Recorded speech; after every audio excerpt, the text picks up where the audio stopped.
ನಮಸ್ತೆ ಕರುನಾಡು. ನಾನು ಸಾಗರ್ ಜಾನಕೆರೆ, ಮಲೆನಾಡು ರಕ್ಷಣಾ ಸೇನೆಯ ರಾಜ್ಯಾಧ್ಯಕ್ಷರಾಗಿರ್ತೀನಿ. ಏನಪ್ಪ ವಿಷಯ, ಯಾಕೆ ಇವತ್ತು ಈ ವಿಡಿಯೋನ ಮಾಡ್ತಾಯಿದ್ದೀನಿ ಅಂದರೆ, ಸಕಲೇಶಪುರದ ಇವತ್ತಿನ ವಾಸ್ತವ ಪರಿಸ್ಥಿತಿ ಅಧಿಕಾರಿಗಳು ಸಹ ನೋಡಬೇಕು ಈ ವಿಡಿಯೋನ, ಹಾಗೆಯೇ ಕಾನೂನು ರೀತಿಯ ಕ್ರಮನ ಕೈಗೊಳ್ಳಬೇಕು ಅಂತ ಹೇಳಿ ಈ ವಿಡಿಯೋನ ಮಾಡ್ತಾಯಿದ್ದೀನಿ.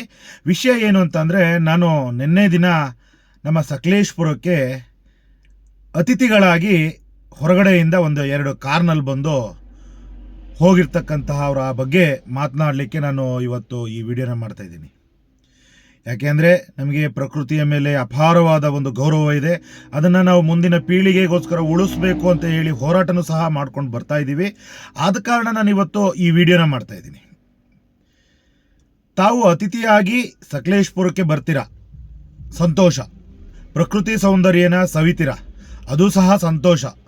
ಆದರೆ ಪ್ರಕೃತಿಗೆ ಹಾನಿ ಮಾಡಿ ಹೋಗುವಂಥದ್ದನ್ನ ದಯವಿಟ್ಟು ಮಾಡಬೇಡಿ ಅಂತ ಹೇಳಿ ಈ ಮುಖಾಂತರ ಹೇಳ್ತೀನಿ. ಯಾಕಂದರೆ ತಾವು ನಿನ್ನೆ ಬಂದು ಏನು ಇವತ್ತು ಆ ಪ್ರಕೃತಿನ ಹಾಳು ಮಾಡಿ ಹೋಗಿದ್ದೀರಾ, ಅದನ್ನು ನೀವೇ ಒಂದು ಸರಿ ವಿಡಿಯೋನ ನಿಮ್ಮ ಇನ್ಸ್ಟಾಗ್ರಾಮಲ್ಲಿ ಹಾಕ್ಕೊಂಡಿದ್ದೀರಾ, ಸ್ಟೇಟಸಲ್ಲಿ ಹಾಕ್ಕೊಳ್ತೀರಾ, ಎಲ್ಲ ಕಡೆ ಸಾಮಾಜಿಕ ಜಾಲತಾಣಗಳಲ್ಲೂ ಹಾಕ್ಕೊಂಡಿದ್ದೀರಾ.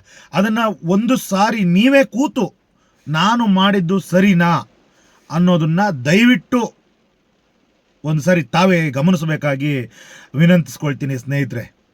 ಯಾಕಂತಂದರೆ ಇವತ್ತು ಪ್ರಕೃತಿ ಸೌಂದರ್ಯನ ಸವಿಲಿಕ್ಕೆ ದೇಶದ ಎಲ್ಲೆಡೆಯಿಂದ ಸಕಲೇಶಪುರಕ್ಕೆ ಬರ್ತಾ ಇದ್ದಾರೆ. ಅಂಥದ್ರ ಮಧ್ಯದಲ್ಲಿ ನೀವು ಆ ಒಂದು ಯಾವುದೋ ಒಂದು ಫಾರ್ಚುನರ್ ವೆಹಿಕಲ್, ಅದಾದಮೇಲೆ ಒಂದು ಮಹೇಂದ್ರ ಥಾರ್ ವೆಹಿಕಲ್, ಎರಡರಲ್ಲೂ ಬಂದ್ಬಿಟ್ಟು ಆ ಒಂದು ಹುಲ್ಲಿನ ಹಾಸಿಗೆ ಅಂತ ಇದ್ದಂಥ ಒಂದು ಪ್ರದೇಶನ ನಿಮ್ಮ ಶೋಕಿಗೋಸ್ಕರ ಏನು ಅದನ್ನು ಎಲ್ಲ ಡ್ರಿಫ್ಟ್ ಹೊಡೆದು ಫುಲ್ಲು ಕೆಸರು ಗದ್ದೆ ಮಾಡಿಟ್ಟಿದ್ದೀರಲ್ಲ, ಇದು ಎಷ್ಟರ ಮಟ್ಟಿಗೆ ಸರಿ? ದಯವಿಟ್ಟು ನಮ್ಮ ಅರಣ್ಯ ಅಧಿಕಾರಿಗಳಲ್ಲಿ ಕೇಳ್ಕೊಳ್ಳೋದಿಷ್ಟೇ, ತಾವು ಕಣ್ಮುಚ್ಚಿ ಕುಳಿತಿದ್ದೀರೋ, ಏನು ಮಾಡ್ತಾ ಇದ್ದೀರಾ? ಇಂಥವ್ರ ವಿರುದ್ಧ ಕಾನೂನು ರೀತಿ ಕ್ರಮ ಕೈಗೊಳ್ಳಬೇಕು. ಯಾಕಂತಂದರೆ ಇಂಥವರು ತಮ್ಮ ಇನ್ಸ್ಟಾಗ್ರಾಮ್ ಖಾತೆಗಳಲ್ಲಿ, ಫೇಸ್ಬುಕ್ ಖಾತೆಗಳಲ್ಲಿ, ಅದಾದ ನಂತರ ಸೋಷಿಯಲ್ ಮೀಡಿಯಾ ಎಲ್ಲ ಸ್ಟೇಟಸ್ಗಳಲ್ಲಿ ಹಾಕೊಳ್ತಾರೆ. ಇವರನ್ನ ನೋಡಿ ಇನ್ನೂ ಯುವಕರು ಪ್ರೇರಣೆಗೊಳ್ತಾರೆ. ಯಾವ ಥರ ಅಂದರೆ, ನಮ್ಮ ಲೈಕ್ಗಳನ್ನು ಹೆಚ್ಚಿಸ್ಕೋಬಹುದು ಈ ರೀತಿ ವಿಡಿಯೋ ಮಾಡಿದಾಗ, ನಮ್ಮ ಫಾಲೋವರ್ಸ್ಗಳನ್ನು ಹೆಚ್ಚಿಸ್ಕೋಬಹುದು ಈ ರೀತಿ ವಿಡಿಯೋ ಮಾಡೋದ್ರಿಂದ ಅಂತ ಹೇಳಿ ಇನ್ನೂ ಅನೇಕ ಯುವಕರು ಬಂದು ಇದೇ ರೀತಿಯ ಕೆಲಸನ ಮಾಡಿದಾಗ ನಮ್ಮ ಪ್ರಕೃತಿ ಇನ್ನೂ ಹಾಳಾಗುತ್ತೆ. ಎಲ್ಲದಕ್ಕಿಂತ ವಿಶೇಷವಾಗಿ ಇದನ್ನು ಸ್ಥಳೀಯರು ಪ್ರಶ್ನೆ ಮಾಡಬೇಕು ಅಂತ ನಾವು ಎಲ್ಲರೂ ಹೇಳ್ತಾರೆ. ಸ್ಥಳೀಯರು ತಡಿಬೇಕಪ್ಪ, ಹಂಗೆ ಮಾಡಬೇಕು, ಹಿಂಗೆ ಮಾಡಬೇಕು ಅಂತ. ಸ್ಥಳೀಯರು ತಡಿಲಿಕ್ಕೆ ಹೋದ ತಕ್ಷಣ ಅಲ್ಲಿ ಏನೋ ಒಂದು ಗಲಾಟೆ ಆಗುತ್ತೆ, ಘರ್ಷಣೆ ಆಗುತ್ತೆ. ಆವಾಗ ಬರೋದು ಕೆಟ್ಟ ಹೆಸರು ಸ್ಥಳೀಯರಿಗೆ. ಏನಂತ, ಪ್ರವಾಸಿಗರ ಮೇಲೆ ಹಲ್ಲೆ ಮಾಡಿದ್ರು, ಪ್ರವಾಸಿಗರ ಜೊತೆ ಗಲಾಟೆಗೆ ಹೋದ್ರು ಅಂತೇಳಿ.